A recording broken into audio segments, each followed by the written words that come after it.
on a mis Noël le 25 décembre, mais est-ce que c'est plausible? Yeah.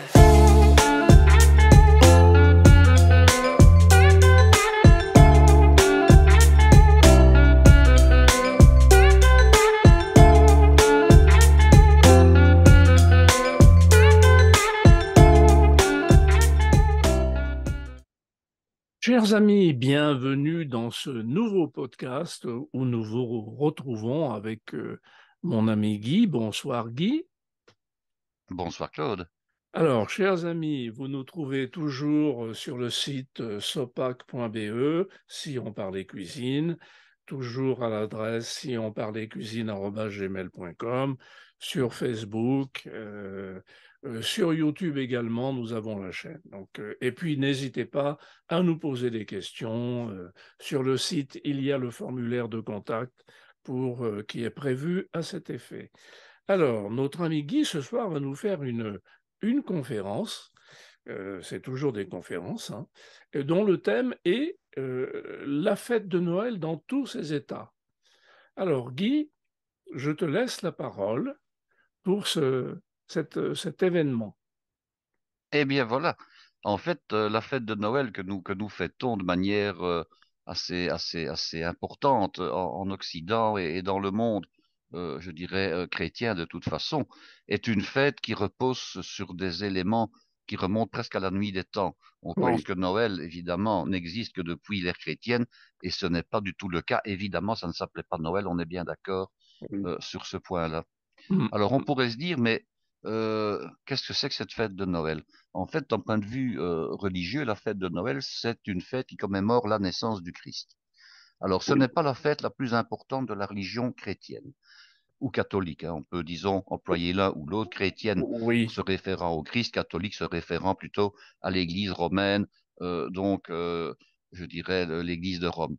Alors, pourquoi est-ce que ce n'est pas la fête la plus importante? Mais tout simplement parce que la fête la plus importante, c'est Pâques, hein. Pâques Ah qui oui, commémore la résurrection du Christ. oui, oui. Alors, je rappelle un petit peu la raison pour laquelle la fête de Pâques est la plus importante. Pour ceux qui ne seraient pas de religion chrétienne, donc je vais donner quelques explications. Le Christ a été mis à mort lors de la fête de la Pâque juive, hein, juste avant en fait.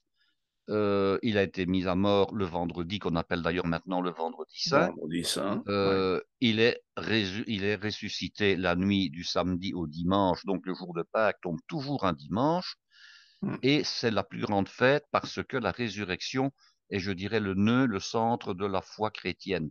S'il n'y Oui, avait pas la résurrection, je pense que la religion chrétienne, la religion catholique n'aurait pas eu, je vais dire, le même succès. C'eût oui, été une religion parmi d'autres. Au moment où elle est née, ce n'était d'ailleurs pas une religion, hein. Ce n'est devenu une religion que parce qu'elle a eu, je dirais, un certain succès à un moment donné. Mais au départ, les chrétiens étaient considérés comme une secte, hein. C'était une oui, secte tout à fait. dissidente du judaïsme. Mm. Alors, qu'est-ce que le Christ a fait lors d'un repas qu'on appelle la dernière scène? Il a Mm. consacré le vin, il a consacré le pain, il a demandé à ses disciples de célébrer, je dirais, la consécration du pain et du vin qui était et son sang et son corps, et de le faire, je dirais, régulièrement. C'est, disons, l'instauration de l'Eucharistie et c'est l'instauration de la messe. Mm. Donc, c'est la mort du Christ et dès, je dirais, le fait qu'il ait, d'après la religion, quitté la terre, ses disciples, ses apôtres ont continué à perpétuer, je dirais, la messe, l'Eucharistie, en mémoire du Christ. Donc, c'est Mm. pour cela que la fête de Pâques a continué à être célébrée.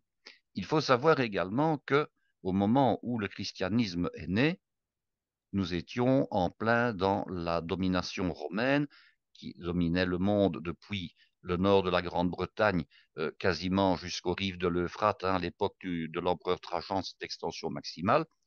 Les Romains étaient relativement tolérants avec les religions qui n'étaient pas la leur. Les Romains avaient pour religion à la base ce qu'on appelle la religion gréco-romaine. Ils avaient adopté sans aucun problème les dieux grecs qu'ils avaient appelés autrement. Ils les avaient vraiment assimilés, hein. Donc, Zeus était devenu Jupiter, Héra était devenu Junon, etc. Minerve, hein, Athéna était devenue Minerve, etc. Donc ils étaient relativement tolérants vis-à-vis des autres religions, au point même, par exemple, qu'ils avaient assimilé des dieux d'autres religions. Tout le panthéon égyptien était entré sans aucun problème dans la religion des Romains. Mais, par contre, ils avaient une certaine tolérance vis-à-vis des Juifs, et ce qui dérangeait les Romains dans une religion comme le judaïsme et le christianisme par la suite, c'était que c'était une religion monothéiste et non polythéiste. Eux, Oui, ils avaient plusieurs dieux, oui, tandis que la foi juive et la foi chrétienne par la suite ne prônaient l'existence que d'un seul Dieu. oui. Alors, ce qui les dérangeait également dans la religion chrétienne, hein, parce qu'ils se disaient évidemment beaucoup de choses, c'était le sacrifice du Dieu. En réalité, les Romains sacrifiaient aux dieux. Ils sacrifiaient des animaux. Dans certaines religions à l'époque sacrifiaient même, je dirais, des hommes aux dieux. Mais par contre, que le dieu lui-même soit l'objet du sacrifice, ça leur paraissait un peu bizarre. Et Mhm. aussi le fait que quand on célébrait, je dirais, la mémoire du Dieu en question, donc du Christ en l'occurrence, non seulement il avait été mis à mort, mais en plus on mangeait son corps. On Oui, mangeait son corps sous forme de pain et on buvait son sang. Ça, c'était quelque chose qui ne plaisait pas trop aux Romains. Et ils se racontaient évidemment, je dirais, dans les milieux non informés, je dirais, de la Rome antique, qu'on sacrifiait des enfants, que des enfants étaient oui, dévorés oui. dans les catacombes, etc. Ouais. Bon, donc les chrétiens n'avaient pas très très bonne presse au niveau des Romains.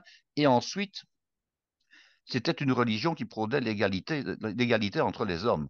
Hein. Oui, oui, là, Donc, ça ne va plus du pour tout. la religion chrétienne, ça ne plaisait pas du tout parce que on prônait le fait qu'un esclave avait la même valeur qu'un maître, Ouais, ouais. qu'un non-romain avait la même valeur qu'un citoyen romain.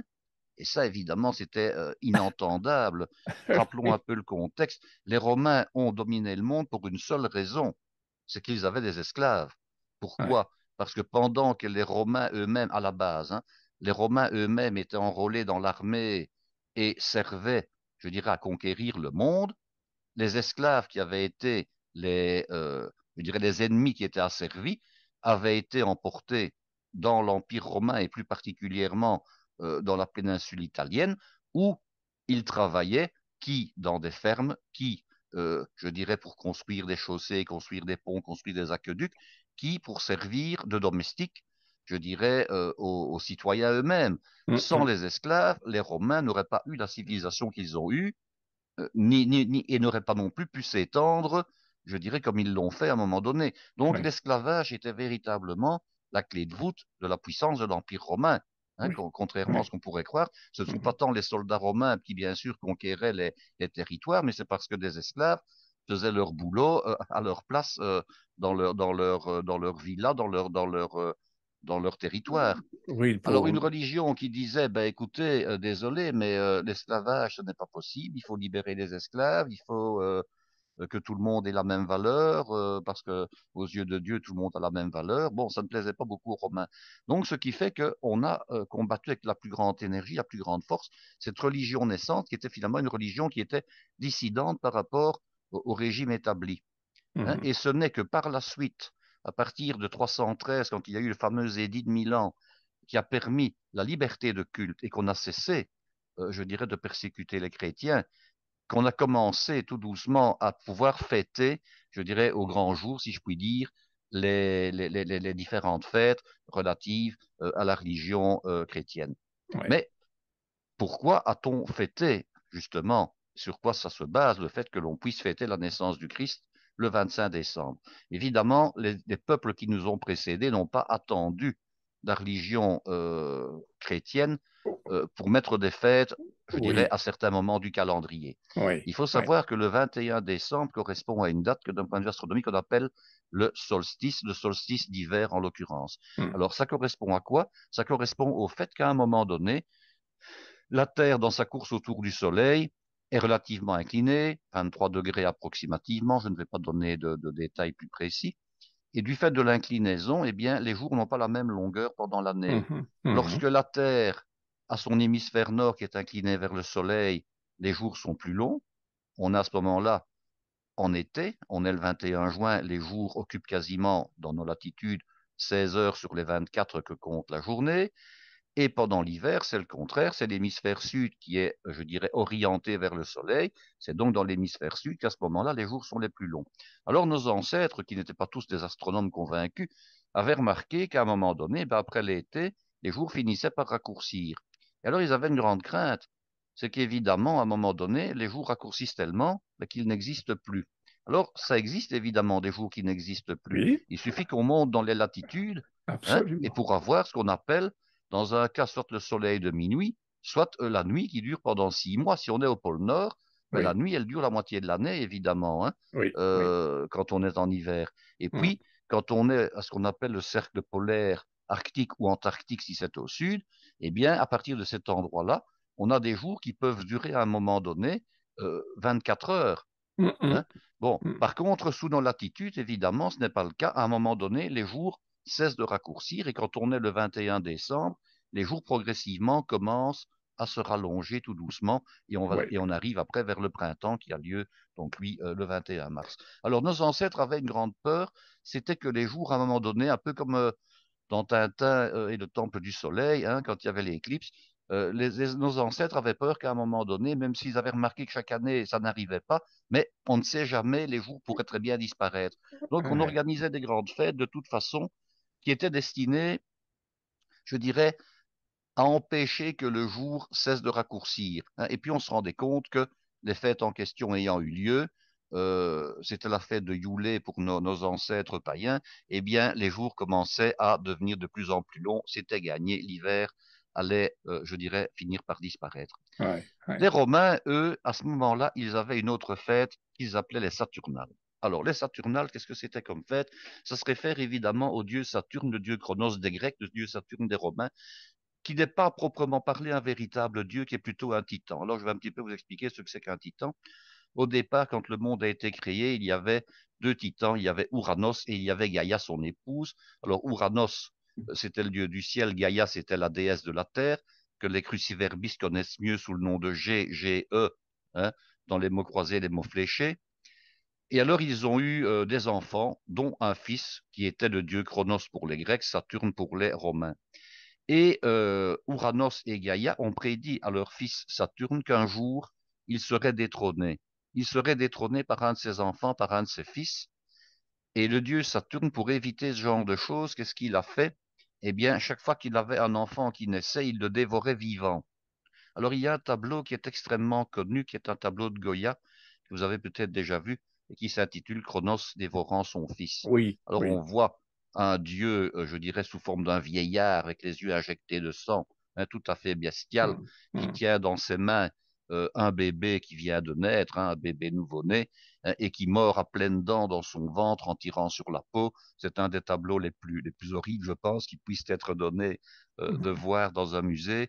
Il faut certainement pas le montrer à des enfants en bas âge, ça pourrait vraiment les Oui, effrayer. Hein, oui, c'est oui. vraiment comme un ogre qui dévore un enfant tout cru et vivant. Bon, donc le dieu Chronos, Saturne pour les Romains, dévorait donc ses enfants pour les empêcher d'usurper son trône, évidemment.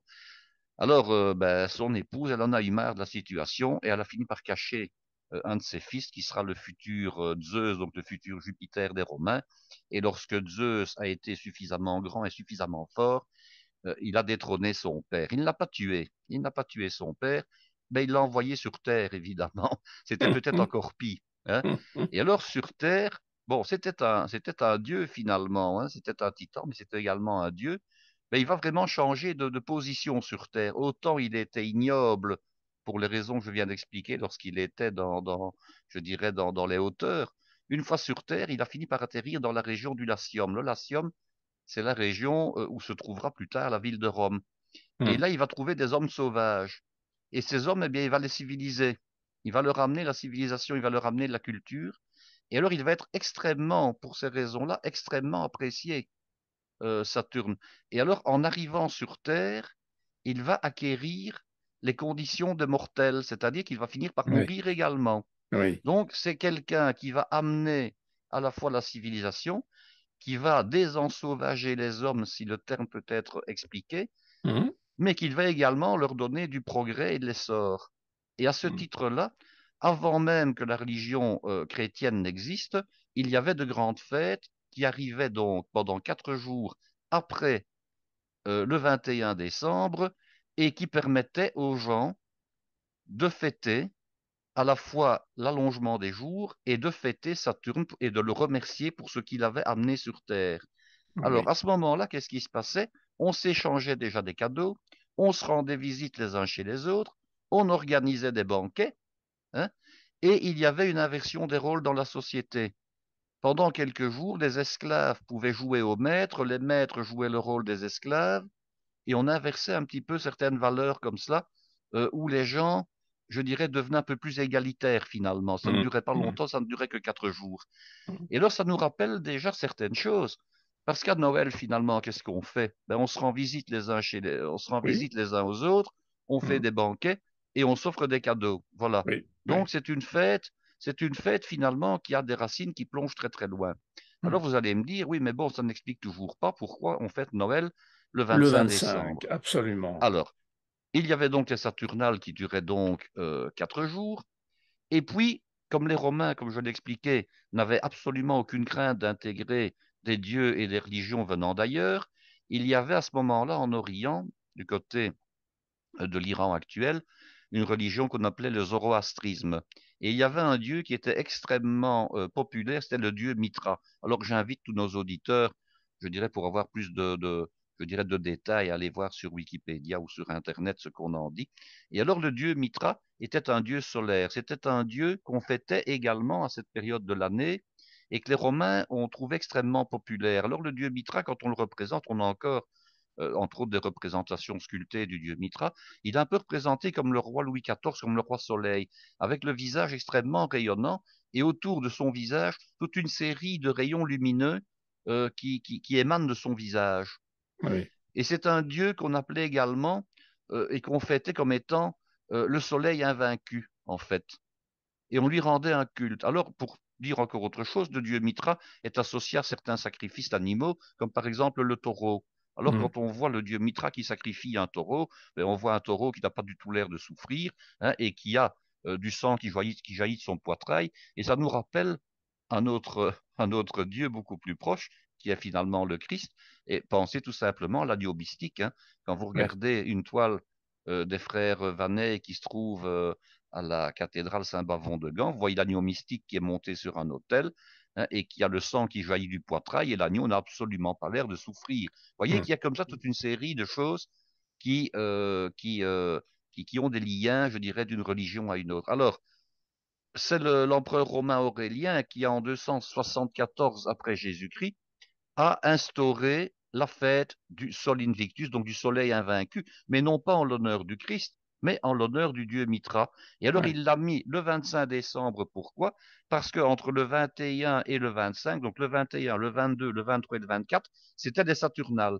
Et pour ne Mhm. pas qu'il y ait deux fêtes qui se chevauchent, comme la fête du dieu Mitra correspondait également au solstice, on a dit on ne va pas la mettre le 21 parce que la place est déjà prise par les Saturnales, on va la mettre quand les fêtes des Saturnales sont terminées, donc le 25. Voilà Mhm. comment ça s'est passé. Alors, D'accord. quand la religion catholique est arrivée, bon, elle a essayé de dire, mais on va supprimer toutes les fêtes païennes parce que ça nous fait de l'ombre, cette Bah oui. histoire-là, et Mhm. on va essayer d'en récupérer un maximum. Alors, on a non seulement supprimé les fêtes païennes, mais on a également, je dirais, utilisé toute une série de lieux de culte qu'on a christianisés. Je vais prendre un exemple tout simple. Il y a des menhirs qui étaient, je dirais, bien au départ, évidemment, des symboles, même s'ils n'étaient pas tout à fait religieux, mais des symboles, croyait-on, du culte, je dirais, païen des Gaulois, pas que des Gaulois d'ailleurs, mais enfin en tout cas entre autres en Gaule, eh bien on a parfois mis des croix sur des menhirs en disant, ben maintenant, hein, ce ne sont plus des pierres du diable, parce qu'on avait souvent associé les menhirs et les dolmens, légendairement parlant, comme étant des œuvres de Satan, hein, puisque c'est un culte païen. Hein, on expliquait ça par toutes sortes je dirais, de légendes, hein, que le diable aurait laissé tomber des pierres, etc. Et on a dit, bon, on va les christianiser, on va soit sculpter une croix dessus, soit poser une croix en métal au-dessus du menhir, et ça voudra dire que maintenant le lieu est christianisé. Toute une série de sources, par exemple, qui étaient très souvent, je dirais, considérées comme bienfaitrices et comme des lieux de culte par nos ancêtres, à l'époque païenne, ont été christianisés et sont devenus des sources auxquelles tel saint aurait donné des vertus particulières. Hein. Donc, vous voyez, Mhm. la religion catholique a toujours réussi à utiliser d'anciennes, je dirais, d'anciennes choses relatives au culte païen et à les faire siennes. Alors, ça tombait bien, évidemment, que le dieu Mitra, donc ce fameux soleil invaincu, était fêté le 25 décembre, et on a assimilé le Christ comme étant également quelqu'un qui amenait le renouveau, quelqu'un qui amenait une Oui, nouvelle lumière, hein.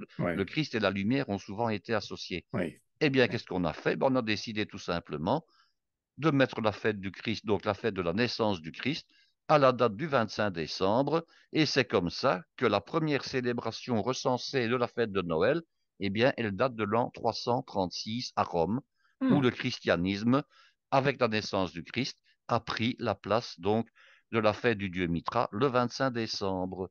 Donc voilà comment Ah, ça s'est passé. mhm. Très bien. Bon, Il y a une explication à tout. il y Il y a a une une explication explication à à tout. tout. Et alors, tu m'épates, tu sais tout ça, toi. Ben, c'est-à-dire que je me renseigne quand même aussi un petit peu pour pouvoir ne pas raconter trop de bêtises, Oui, hein. oui, bien sûr, bien sûr. Non, Mais mais ça c'est très s'explique, ça intéressant. Oui, s'explique. oui, oui, oui. Très, très, très belle conférence. Maintenant, je dirais pour avoir vraiment tous les détails, parce que c'est relativement complexe comme explication, ici j'ai simplifié au Oui, oui, maximum, tu as pour simplifié un avoir tous maximum. les détails, pour avoir tous les Oui. détails, je dirais de la chronologie et les différentes étapes Mhm. qui ont amené à tout cela. Bon, ben, il faut aller voir ce qu'on dit du dieu Mitra, il faut aller voir ce qu'on dit des Saturnales, il faut aller voir ce qu'on dit de la fête de Noël, et c'est un très, très, très, très, très, très long article, évidemment, hein. Oui, oui, Alors, oui, la fête de j'imagine. Noël, elle va évoluer. La fête de Noël, elle Oui. va évoluer. Il va y avoir des conciles, il va y avoir d'abord toute une recherche, mais est-ce que finalement, on a mis Noël le 25 décembre, mais est-ce que c'est plausible? Alors, jusqu'à présent, il y a des tenants du pour et des tenants du contre. D'abord, il y a la date même, je dirais, de l'an zéro, parce qu'on peut quand même en parler, puisque on est Oui, oui, censé commencer notre calendrier le jour de la naissance du Christ. La première année absolument. étant, il y a le moment zéro, et puis, quand on arrive à la fin de la première année, on commence l'an 1. Mais Mhm. est-ce que la première année, c'est l'an zéro ou est-ce que c'est l'an 1? De toute façon, ce dont on est sûr, pardon, c'est qu'il y a eu une erreur de calcul. Alors, on doit cela à un moine qui s'appelait Denis, de son prénom, et on s'est rendu compte par la suite qu'il s'était trompé dans tous ses calculs. Ben, c'est un Alors, problème on de limite, pense, hein. oui, on pense, c'est-à-dire que le problème, c'est le problème des sources. Ouais. On est certain de certaines choses. Par exemple, que euh, la naissance du Christ a eu lieu pendant le règne, ou à la fin du règne en tout cas, du roi Hérode le Grand.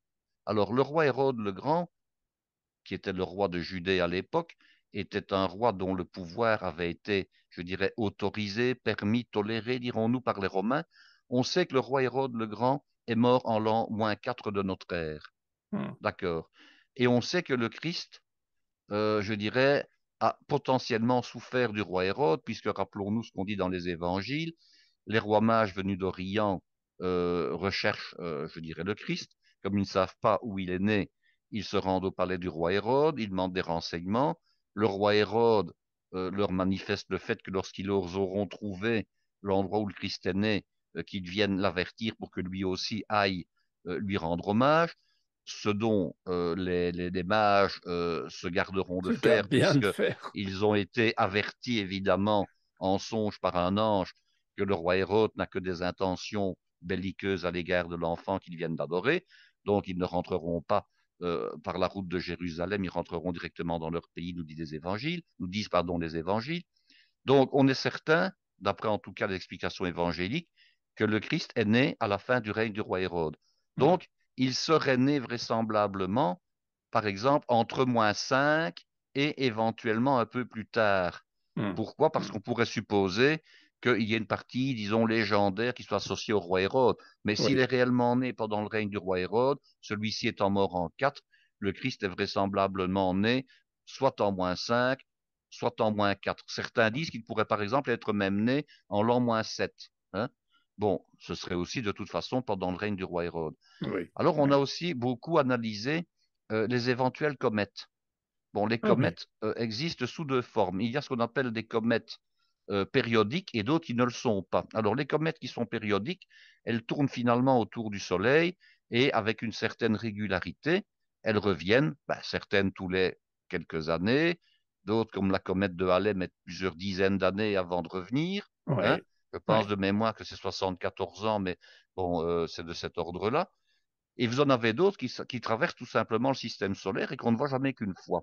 Alors, Mhm. on a essayé de voir, mais bon, quand est-ce qu'il y a une comète qui serait revenue de manière régulière et dont la date de passage pourrait correspondre à une des années qui précèdent de Mhm. très peu notre ère. Bon, on a trouvé certaines comètes, bon voilà, mais on n'a aucune certitude. On a aussi analysé ce qu'on appelle des conjonctions. Alors une conjonction, qu'est-ce que c'est? C'est le rapprochement entre plusieurs étoiles dans le ciel et qui peut donner une étoile extrêmement brillante, ou l'impression qu'il n'y a qu'une seule étoile alors qu'il y a deux planètes en réalité. Parfois, c'est aussi la conjonction entre une étoile brillante et une planète. Alors, quelles sont je dirais, les planètes qui pouvaient éventuellement servir à ce genre de calcul? Les astres les plus brillants dans le ciel sont dans l'ordre le Soleil, ensuite c'est la Lune, et puis après, au niveau des planètes, c'est Vénus. Bon, Voilà, Vénus, Vénus. mais le problème de Vénus, qu'on appelle parfois l'étoile du berger, Oui. c'est une planète qui se trouve relativement près du Soleil. OK? Donc, elle Mhm. se trouve toujours dans certaines zones du ciel et elle est soit présente selon l'orbite de la Terre par rapport à elle, soit le matin, avant le lever du soleil, soit, je dirais, un petit peu après son coucher. Le problème de Vénus, c'est qu'elle est rarement en conjonction avec l'autre planète qui la suit en brillance, qui est Jupiter. Parce que Jupiter, elle est beaucoup, beaucoup plus loin du Soleil que la Terre, et donc forcément que Vénus. Donc ces deux planètes-là ont toujours des difficultés à être proches l'une de l'autre. Par contre, il y en a deux qui sont parfois très proches, c'est Jupiter et c'est Saturne. Ce sont deux planètes qui sont dans la même, je dirais, dans la même zone, non pas du ciel, mais je dirais au départ des distances par rapport au Soleil, et à certains moments, elles arrivent à être très proches. Donc, on a aussi regardé à ce genre de choses, et on a dit, tiens, en telle année ou en telle année, il y a eu telle conjonction entre autres, Saturne et Jupiter, qui aurait pu donner l'impression qu'il n'y avait qu'une seule étoile. Elles étaient vraiment très proches, et on pourrait assimiler cette fameuse étoile à l'étoile des rois mages. Bon, Mhm. ne me Mhm. demandez pas quelle est je dirais, Oui. quelle est la bonne configuration. Moi, je pense qu'on représente quand même tellement, je dirais, l'étoile par une comète, hein, quand on la représente Oui, c'est vrai. dans l'image populaire, Tout dans à fait. l'image d'Épinal, comme Une on dit, comète, oui. on a affaire à une comète. Oui. Alors bon, restons sur l'idée de la comète. Ce n'est pas plus mal. Et même si c'est une comète qui n'était pas périodique, eh bien, imaginons qu'il y ait eu une comète à ce moment-là. Alors, Mhm. par contre, au niveau de la position dans l'année, là, de nouveau, il y a les tenants et les aboutissants du fait que ça puisse être le 25 décembre, en tout cas en hiver. Pour certains, on dit, mais le 25 décembre, ça correspond quand même vraiment à l'hiver. Et alors, l'histoire des bergers, là, bon, avec leurs troupeaux en plein hiver, la nuit, ça colle pas très bien. Même en Oui. Palestine, il ne faisait quand même pas très chaud en plein hiver. Oui. Et on sait que certaines années, on l'a déjà vu à la télévision, ben, parfois il neige sur Il y a Israël de la en plein neige, oui. hiver. Tout Il y a à parfois fait. de la neige. Bon, Oui. donc on se dit, mais est-ce que c'est plausible? Est-ce que c'est possible? Alors, pour le pape Benoît XVI, par exemple, il dit non, non, non, non, d'après les textes que j'ai lus, et c'est un latiniste distingué, on peut considérer que ça s'est bien passé le 25 décembre. Pour d'autres, non, c'est tout à fait impossible que ça se passe le 25 décembre. Alors on pourrait se dire, mais qu'est-ce qui justifie éventuellement le fait que des bergers soient présents? Alors je vais vous expliquer également cela par rapport au culte de Mitra. Mitra est né, d'après les explications, donc le dieu dont j'ai parlé tout à l'heure, est né d'une vierge. Tiens, c'est bizarre, le Christ aussi. Hein, il est né de Oui. la Vierge Marie. Bon, Oui. tiens, pile, ça tombe bien. Alors, certaines explications disent que Mitra est né, je veux dire, à la fois d'une vierge, mais sortant d'une roche, et d'autres disent qu'il est né dans une grotte. Tiens, le Christ, lui, il est né dans une étable, hein, qui se trouve être un peu comme une grotte finalement, Oui. Oui. là-bas à Bethléem, une espèce. Mhm. Alors, est-ce que c'était une grotte? Quand on dit le Christ est né dans une étable, est-ce que c'était une grotte naturelle dans laquelle, je dirais, les bergers parfois trouvaient refuge? Hein, on trouvait, je dirais, un rocher qui était creusé, on mettait une petite barrière, et puis la nuit, on rentrait le bétail, on rentrait les moutons, on rentrait les autres animaux. Ou est-ce que c'était plutôt une dépendance parce qu'on dit, ben oui, euh, Marie et Joseph ont cherché à se loger dans une auberge, hein, à Bethléem, et puis il y avait plus de place, donc on les a mis dans l'étable. Alors est-ce Oui. que c'était une véritable étable entièrement construite en matériaux, ou est-ce que c'était, je dirais, dans la propriété de l'auberge une espèce de grotte dans un rocher, hein, avec simplement, je dirais, une porte ou une barrière pour éviter que les animaux ne s'échappent. Mais il y a en tout cas beaucoup de similitudes avec le dieu Mitra également pour ce genre de choses. Mhm. Alors finalement, ce n'est pas très important que le Christ soit né le 25 décembre d'une certaine année ou qu'il soit né quelques mois plus tard. En fait, on ne fête pas en tant que tel la date de la naissance du Christ, on fête la naissance du Christ et on a décidé qu'elle se ferait à cette date-là, point à la Ouais, ligne, ça tombait bien. Voilà tout ouais. simplement pour Mhm. ce qui est donc de la date et de la période dans l'année où le Christ a pu éventuellement naître. Ce n'est pas très grave en soi. Alors la fête de Noël, elle va évoluer. Et elle va Voilà. évoluer, elle va évoluer, et elle va nous amener à ce que nous fêtons actuellement. Et il faut bien dire maintenant que la fête de Noël, c'est devenu une fête qui est quasiment laïque, hein, parce qu'en Oui. réalité, bon, que ce soit la France, que ce soit l'Europe en général, se déchristianise quand même plus tôt. Et Mhm. alors, la fête de Noël a été popularisée dans des pays qui ne sont absolument pas de culture, je dirais, ni chrétienne ni catholique. On va Mhm. prendre le cas de la Chine, on va prendre le cas du Japon, on va prendre le cas de la Corée. Ce ne sont pas des pays qui sont baignés par, je dirais, la religion Oui, chrétienne. là, Or, oui. ils fêtent Noël. Ils Mhm. fêtent non seulement Noël, mais ils fêtent également le 1er janvier. Or, ils n'ont Oui. pas des calendriers qui sont les mêmes que les nôtres. Mhm. Donc, ces deux fêtes-là sont devenues extrêmement populaires. Et comment sont-elles devenues? Eh bien, je dirais parce que l'Occident a une telle influence, en tout cas a eu une telle influence, je dirais, sur le reste du monde, que nos traditions sont passées au reste du monde. Il n'y a guère que les pays, je dirais, d'origine, enfin d'origine ou en tout cas de culture et de religion islamique, qui fêtent beaucoup moins Noël que nous, au point parfois d'interdire même qu'on ne fête Noël, qu'on ne fête la Saint-Valentin, parce que ce sont des fêtes qui font référence à une autre religion que la leur. Oui. Oui. Donc, mais malgré tout, si vous allez à Dubaï, je dirais de ces jours-ci, vous verrez qu'on fêtera Noël à Dubaï également, hein, même si Oui. au Oui. départ ce n'est Mhm. pas un pays d'origine, je dirais, chrétienne. Mhm. Alors, comment cette fête va évoluer? À la base, c'est une fête qui est catholique, qui est chrétienne, et à Noël, il y a des messes. Alors, il y a normalement 4 messes à Noël. Il y en a une qui doit avoir lieu le 24 décembre avant que le soleil ne se couche. Il y a Mhm. ensuite une autre messe qui a lieu un peu après le coucher du soleil. Il y a une troisième messe qui est dite la messe de minuit et qui a lieu après la naissance du Christ, qui est censée se dérouler ou se passer pile à minuit, donc entre le 24 et le 25 décembre. Et puis, il y a une autre messe qui a lieu le jour même de Noël, le 25 décembre. Et ça nous ramène, ça par exemple, à l'histoire des 3 messes basses Oui. d'Alphonse Daudet, Alphonse hein, Daudet. Oui. qui a laissé quand même pas mal d'écoliers, je dirais, en souffrance avec ses 3 messes basses Oui. et la fameuse histoire qu'on y raconte, hein, et qui nous ramène au Noël en Provence. Mhm. Il y avait donc obligation pour les fidèles, à un moment donné, d'assister à 3 messes. Et ces 3 messes, elles s'enchaînent. Alors bon, il a un petit peu pris des libertés par rapport à ce que je viens d'expliquer avec les messes qui n'avaient pas lieu les unes après les autres, rigoureusement les unes après les autres, Oui. parce que dans le conte qu'il nous raconte, bon, on commence les messes, on doit suivre les 3 messes, et on a droit, je dirais, aux agapes qu'après la troisième messe. Et ça, par contre, c'est vrai, hein. Ouais. Jusqu'au moment où la messe avait lieu, n'oublions pas qu'à une époque, il y avait un jour sur deux de l'année, c'est-à-dire 180 jours, qui étaient des jours maigres à une Mhm. époque, hein. Oui, oui, oui, bien Donc, sûr. on ne pouvait festoyer qu'au moment des fêtes. Il On fallait faire festoyait à Pâques pénitence. après 40 jours de carême et on Ouais. ne festoyait à Noël qu'après avoir assisté aux 3 messes. Alors Ouais. ça nous amène évidemment à parler du réveillon de Noël et à parler Ouais. toute une série de choses. Il y a par Mhm. exemple la crèche. La fameuse crèche, elle nous ramène au personnage de la crèche, hein. Et alors, ce que je n'ai pas dit non plus, mais c'est important, c'est que lors de la fameuse naissance du dieu Mitra, devinez qui est-ce qui assiste à sa naissance également? Les bergers. Les Ouais. bergers, exactement. Ouais, oui, les bergers. Donc, Mhm. les bergers assistent à la naissance du dieu Mitra, hein, et viennent juste au moment où il vient de naître, comme le Christ a des bergers qui viennent lui rendre visite juste après sa naissance. Il y a, je dirais quasiment qu'il n'y a pas de coïncidence, hein, c'est vraiment quasiment un copier-coller. Mhm. Bon, bref. Euh, Il y a donc les personnages de la crèche, il y a l'âne, il y a le bœuf.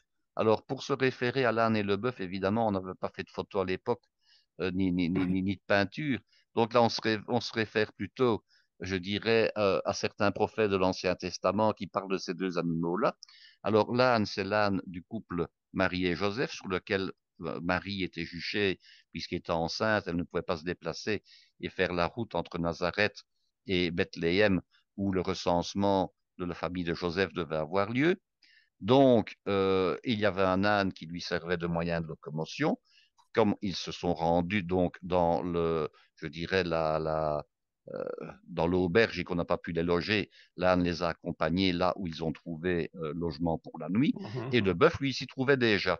Alors, quant aux petits moutons, évidemment, ce sont les moutons des bergers et les personnages qu'on représente dans un premier temps le jour de Noël, c'est le couple Marie-Joseph et l'enfant Jésus qui vient de naître, un ou deux bergers, deux, trois petits moutons, un bœuf et un âne qui veillent sur l'enfant Jésus et qui lui amènent de la chaleur. Et Mhm. puis, quelques jours plus tard, il y a l'épiphanie, c'est-à-dire la visite des rois mages.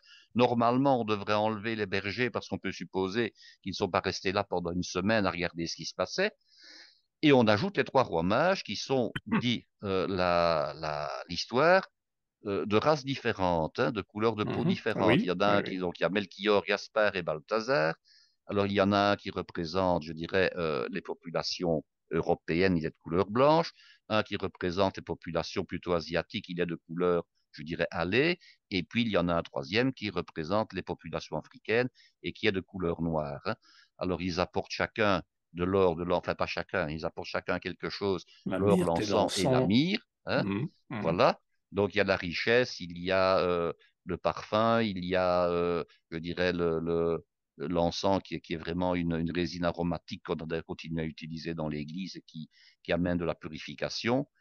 Euh, donc, les trois personnages sont représentés et on dit que c'est Saint François d'Assise qui aurait le premier dans sa congrégation, donc des frères mineurs, mis en place la crèche de Noël, c'est-à-dire la Mhm. représentation sous forme de petits personnages, je dirais, ces acteurs de la naissance du Christ, hein. Mhm. Crèche qui pose bien des problèmes dans certaines municipalités françaises, d'après ce que Oui, j'entends, oui, hein. oui, On voit absolument. que il y a une grosse, je dirais, une grosse querelle entre les tenants et les aboutissants et les partisans plutôt, Oui, je oui, dirais, de la représentation des crèches dans les bâtiments officiels. Je oui. trouve, enfin, je ne sais pas, on n'a pas ce problème-là chez nous en Belgique, Non, mais c'est un problème mais en en ce France, moment, le gros c'est problème, vrai. c'est la laïcité. Donc, C'est la voilà. laïcité, voilà. Et il y a des Donc, intégristes de tous oui, tout à bords. fait. Il y a des intégristes chez les laïcs, quand Tout même à pas fait. mal. Ouais. Alors, on peut voir cela sans être croyant et dire que ça fait partie de notre histoire, de notre folklore, et Oui. dire que tout simplement, ben, celui qui ne croit pas, ben, il voit ça comme un objet tout simplement décoratif, hein, et celui qui croit, ben bon, c'est un objet éventuellement de vénération, mais ça l'est finalement de moins en moins. Oui, Alors, oui, mais qu'est-ce qu'il y a également? Oui, non, voilà. non, ça reste, ça reste, comment dire, un élément de vénération pour les gens qui sont tout à fait croyants et pour qui Bien ça sûr. signifie Mais je quelque vais dire chose. que la vénération, à ce moment-là, on le fait lors de la messe de Noël ou de la messe du Oui, jour de Noël, parce oui, qu'il y a une oui, crèche qui est dressée dans les églises, hein, là, tout à il fait. y a aucun Oui, souci. oui, tout à Mais fait. lorsqu'une commune décide de mettre une crèche, je dirais, soit dans les bâtiments communaux eux-mêmes, soit sur la place communale ou sur la place de l'hôtel de ville, Hmm. bon, ben, on peut voir ça comme étant tout simplement une représentation, je dirais, de quelque chose de folklorique, parce qu'à ce moment-là, on peut aussi interdire la venue du Père Noël. On peut aussi dire, mais Noël étant une fête religieuse, on va interdire de mettre des illuminations qui font référence à Noël. Bien On sûr, va bien aussi à ce sûr. moment-là interdire le sapin de Noël. Je vais en parler un petit peu après du sapin de Ah ben, Noël. tu as On bien va vu que aussi, dans on va certaines aussi interdire municipalités. le sapin de Noël parce Oui, qu'il fait référence à Noël. ben, Bon, ça a ça n'a été plus, fait, hein. ah oui, oui, oui, tout à fait, tout à Oui, fait. Mais je vais oui, dire que ça prend des proportions où oui, finalement, ce qui fait quand même une certaine forme de joie de vivre par rapport à beaucoup de gens, oui, leur est ôté, hein. oui, oui. Quand j'étais gosse, j'adorais, si j'allais en ville, voir les sapins de Noël qui décoraient les rues, hein, Bien et les sûr. lumières qui étincelaient, les guirlandes de toutes les couleurs, les lumières rouges, bleues, vertes, jaunes qui illuminent les sapins, les faux cadeaux qui pendaient aux branches, et un enfant Mhm. trouve ça merveilleux, évidemment, hein. Bien sûr, bien Donc, sûr. il y a quand même un peu de merveilleux qu'on enlève aux gens. Alors, Oui. à vouloir tout enlever comme ça, finalement, qu'est-ce qu'on va garder? On ne peut plus ouais. non plus fêter Pâques, on ne peut, enfin bon, voilà. Oui, oui, oui. Enfin bon. Alors, donc, il y a la tradition de la crèche, évidemment, hein, ça c'est une Oui. chose, avec Mhm. toute une série de, je dirais, de variétés possibles et imaginables. Quelquefois, certaines grandes églises font des expositions de crèches provenant du monde entier. Vous avez Mhm. des crèches vivantes, ça existe également. Oui, Certaines communes, absolument. certaines paroisses, le jour de Noël, ou en tout cas le jour de la messe de minuit, font une crèche vivante. Alors souvent, le rôle de la Vierge est tenu par une jeune fille qui vient d'être maman très récemment, hein, Oui. et l'enfant Jésus est quelquefois l'enfant de cette dame, hein, qui est un nouveau-né très récent, de Mhm. préférence un petit garçon, mais je pense que certaines petites filles ont dû jouer le rôle du petit Jésus, Oui, étant donné qu'elle venait de naître. oui. Je signale également qu'il y a une très belle crèche sur la Grand Place à Bruxelles, à la place qui se trouve donc devant l'hôtel de ville, et qui Ah, est une crèche qu'on pourrait qualifier de bruegelienne. Alors, qu'est-ce que ah. c'est que cette crèche bruegelienne?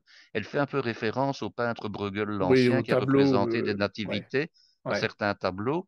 Et en fait, c'est une crèche qui représente une ancienne ferme flamande avec un Mhm. toit de chaume, Mhm. hein. Mhm. Mhm. Alors, bon, il y a les statues grandeur nature, évidemment, hein, Oui, de Marie, de Joseph. L'enfant n'y est mis que, je dirais, après la Noël.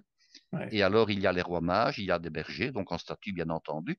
Et alors, il y avait dans la crèche des animaux vivants. Il y avait des petits moutons, hein, qu'un berger des environs de Bruxelles prêtait, je dirais, à la municipalité, donc des petits moutons Mhm. vivants. L'âne, je ne pense pas, mais en tout cas, les moutons, ils étaient vrais. Et alors, ils ont dû supprimer cette histoire-là. Ils ont dû supprimer les moutons, en tout cas. Ils ont dû mettre des faux moutons parce que il y a eu une plainte de la part de certaines ligues de protection des animaux à un moment donné, il y a Ah, quelques années, qui ont trouvé que c'était pas normal de laisser des moutons, je dirais, exposés là-bas, que les gens pouvaient leur donner n'importe quoi à manger. Enfin bref, ça n'allait pas. Donc on a dû supprimer les petits moutons vivants qui amenaient, bon, attention, le public ne pouvait pas entrer dans la crèche, hein. La bah crèche oui, était, je ouais, dirais, malgré tout clôturée, mais c'était joli à voir, hein. Elle ouais, se trouve à ouais. proximité du Grand Sapin. Et alors, bon, tous les touristes, parce qu'il y a quand même pas mal de touristes à Bruxelles qui viennent pour les fêtes de fin d'année. Bon, il y a Mhm. toutes les Mhm. illuminations de la Grand Place, etc.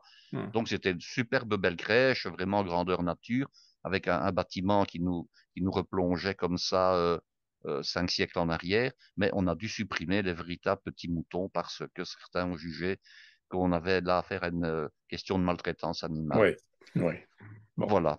Mhm. Alors, Mhm. Mhm. donc, il y a la crèche, il y a le sapin de Noël. Alors, le sapin de Noël, il faut vraiment en parler parce que ça nous ramène également à un culte très ancien, même un culte animiste, et qui remonte au début de notre ère et même avant notre ère. Et pour ça, je dois vous parler de ce qu'on appelle un arbre-monde. Est-ce que vous avez une petite idée de ce que c'est? Euh, Ou euh, intuitivement peut-être? oui, ouais, oui, peut-être, En oui. fait, en fait, l'arbre-monde, dans certaines religions, et entre autres dans les religions germaniques, c'est un arbre gigantesque qui supporte le monde. Ah, voilà, Alors, oui. les Germains, je dirais, avaient deux arbres je dirais, dans leur religion. Il y avait Yggdrasil et Irminsul. Alors, Yggdrasil, c'est véritablement l'arbre-monde qui se trouve en dessous de la Terre. En réalité, ils voyaient la Terre comme un immense plateau, hein, sur lequel Ah il y oui, avait, je dirais, les pays, hein, les pays, les régions, les montagnes, les collines, les fleuves, les rivières, les lacs. Alors, ça formait une espèce d'île, ou en tout cas une île ou un archipel d'îles. Autour, il y avait un océan.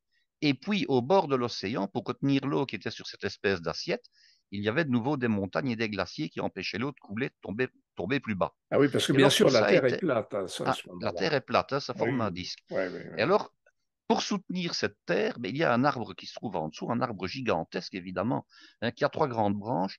Il y en a une qui se trouve, je dirais, pile poil au centre, en dessous, donc de ce plateau qui supporte le monde. Et alors, il y en a deux autres, une à gauche et une à droite, hein, qui dépassent le plateau et qui l'entourent un peu.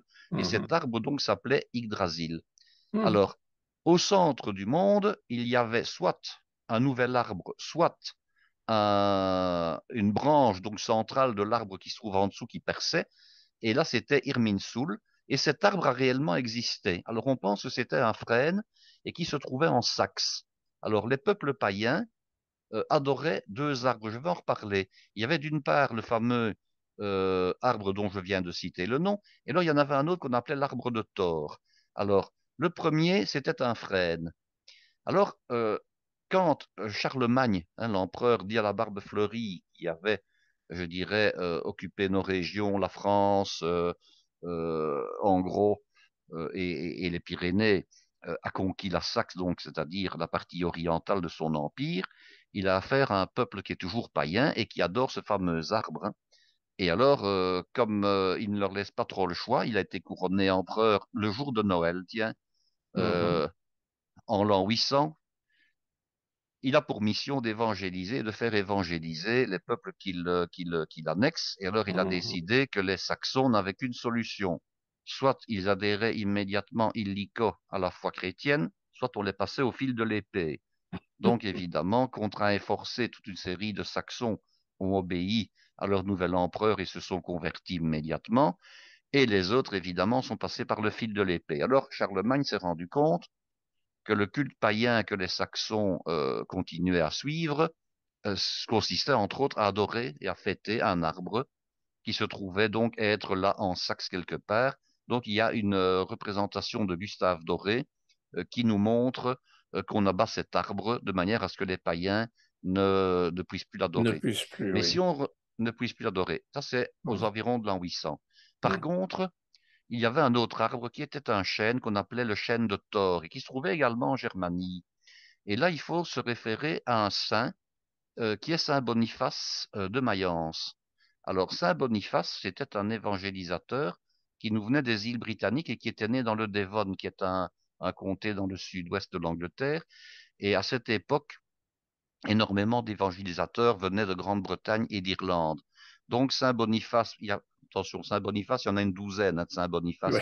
Celui dont je parle, c'est le Saint Boniface des Germains, hein.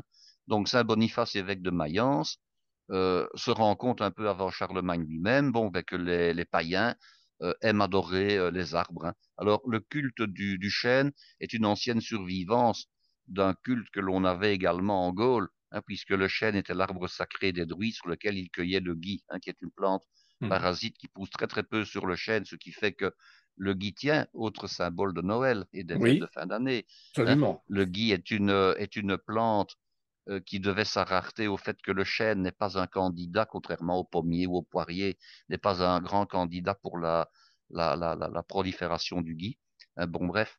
Donc, ils adoraient un chêne. Et alors, Saint Boniface va faire tomber, va aussi faire abattre le chêne en question. Et le chêne, qui est un arbre énorme, donc va s'abattre et il va détruire tout ce qui est sur son passage au moment où il s'abat. Mhm. Par contre, entre ses branches, il tombe et il y a un arbre qui résiste, un petit arbre qui résiste. Et devinez quel est cet arbre? Ben, c'est l'autre arbre dont j'ai déjà Oh, oublié. ouais, non, l'autre arbre, non, non. Le Non. petit arbre qui résiste et qui se trouve entre les branches du chêne qui s'abat, c'est un petit sapin. Ah, voilà, c'est un Ah, petit voilà, sapin. Ah c'est oui, un petit sapin. Et oui. Saint Boniface va dire, eh bien voilà, nous abattons l'arbre des païens et l'arbre qui va le remplacer et qui n'a pas été, je dirais, saccagé, qui n'a pas été tué par la chute de l'autre, c'est le sapin.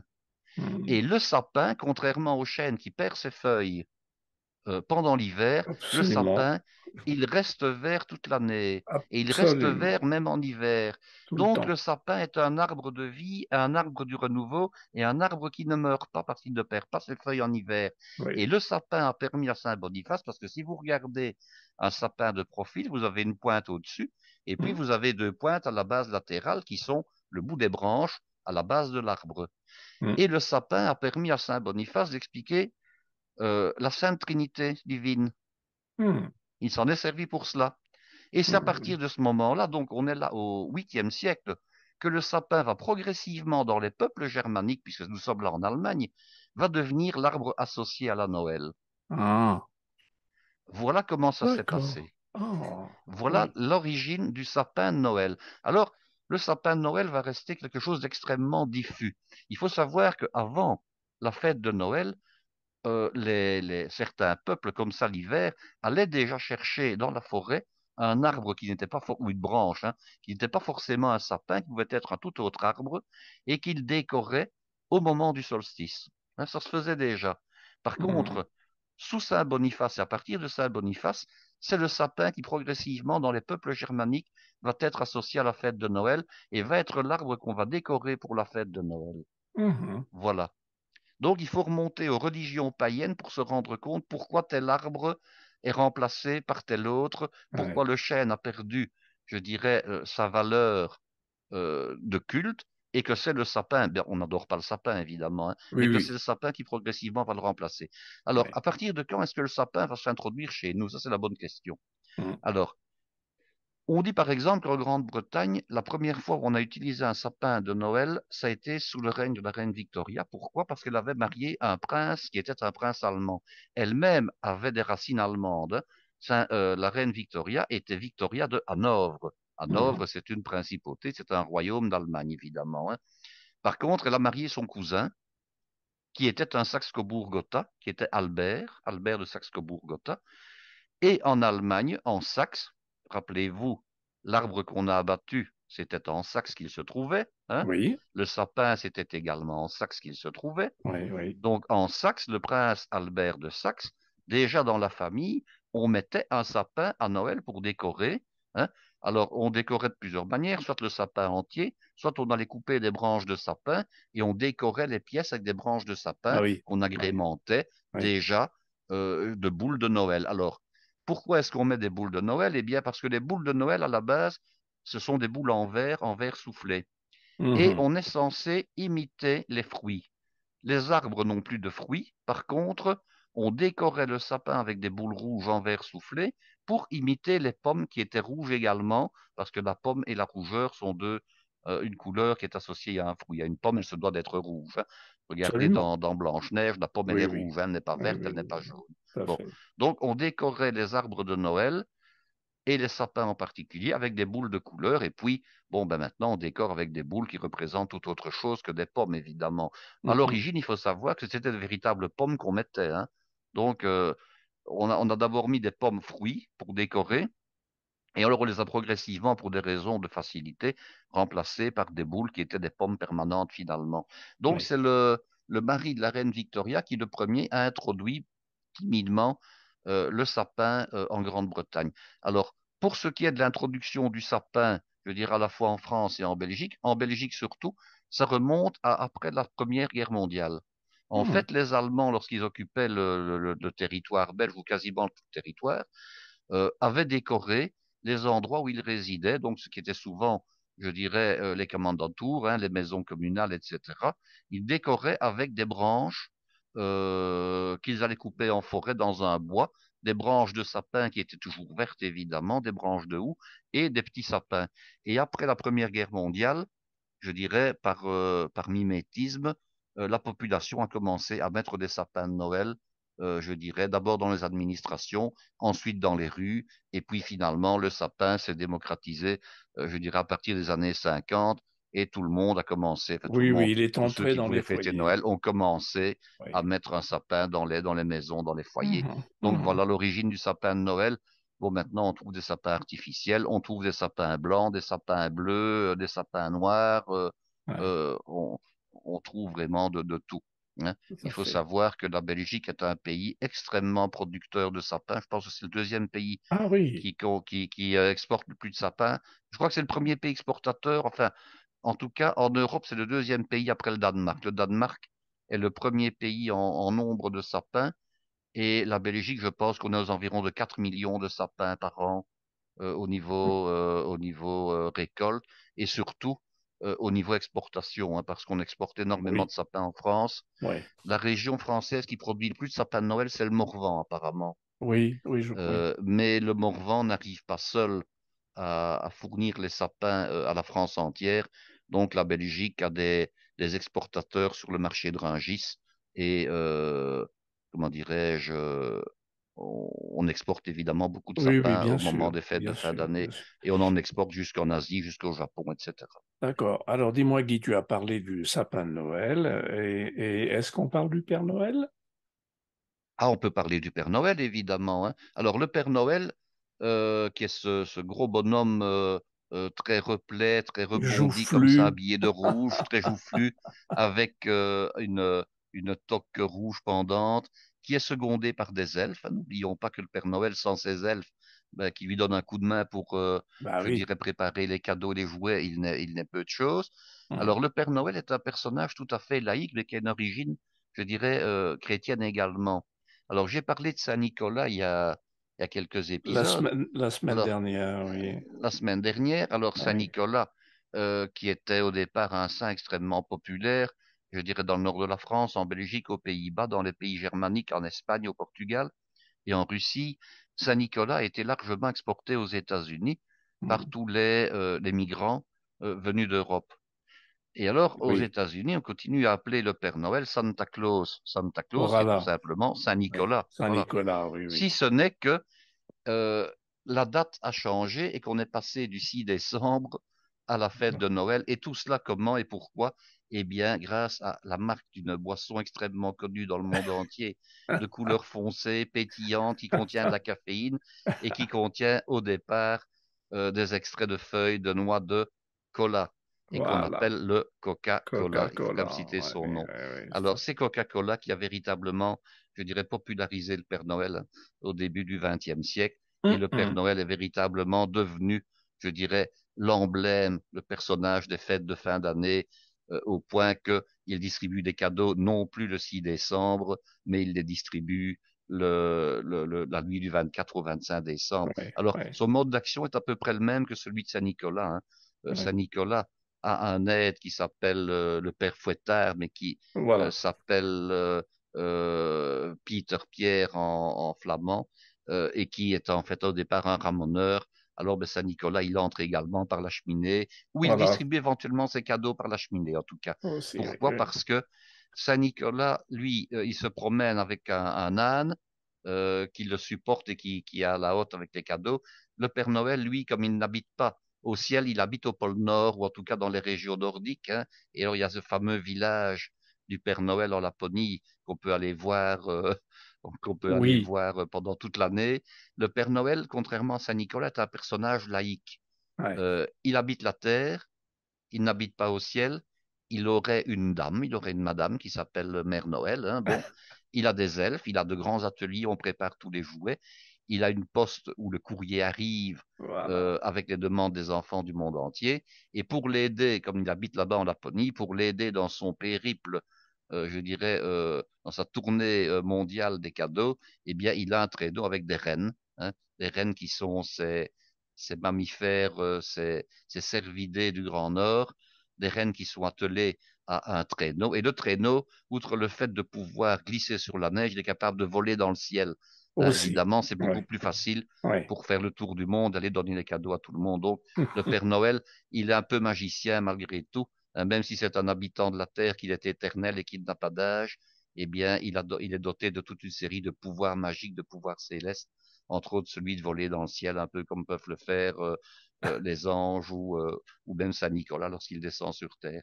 Et Saint Nicolas, donc, s'est transformé en Père Noël pour le grand bien de tous ceux qui ne sont pas non plus de religion chrétienne ou catholique à la base, hein. Oui, Père oui, Noël est oui. fêté en Chine, est fêté au Japon, est fêté dans toute une série de pays Oui, de partout. parce qu'il est de nouveau le symbole de cette fête et de cette Oui, joie.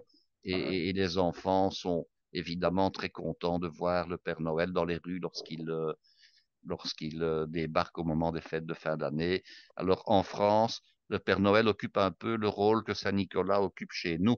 Alors on a un peu de la chance en Belgique, c'est d'avoir les deux finalement. On a Oui, Saint-Nicolas le 6 décembre, puis on a le nouveau le Père Noël le 25 décembre. Mais il faut quand même reconnaître que l'essentiel des cadeaux était distribué le 6 décembre, hein. oui, La oui. fête de Saint-Nicolas reste quand même très prépondérante. Le Père Noël en Belgique est quasiment anecdotique. Il existe, on le voit, Ouais. on vend des costumes de Père Noël, etc. Mais Saint-Nicolas reste quand même la fête prépondérante pour les enfants sages. Ah, Ça, il n'y a oui, rien oui, à faire. oui, nous, c'est le 25. Ah, moi, j'ai fait le Oui, Père voilà. Noël, là. J'ai fait le Père Noël la semaine passée à deux reprises dans les écoles. Ah, j'ai Mais un je dirais magnifique. que le rôle de Saint-Nicolas est beaucoup plus facile à tenir parce que Saint-Nicolas est un personnage plus grand et plus mince. Ah Pour oui, faire un véritable Père Noël crédible, soit il faut mettre du rembourrage si on n'est pas Oui, oui. suffisamment imposant, Ouais. soit on a un Père Noël, mais un peu maigrelet, et là, il ne correspond pas tout à fait à l'image d'Épinal du véritable Père Noël tel que Ouais. les Américains l'ont créé. Oui, oui, oui, tout à Mais par fait. contre, je dois vous parler également encore de trois autres points importants, de Ah, quatre autres points qui ont lieu comme ça au moment de la fête.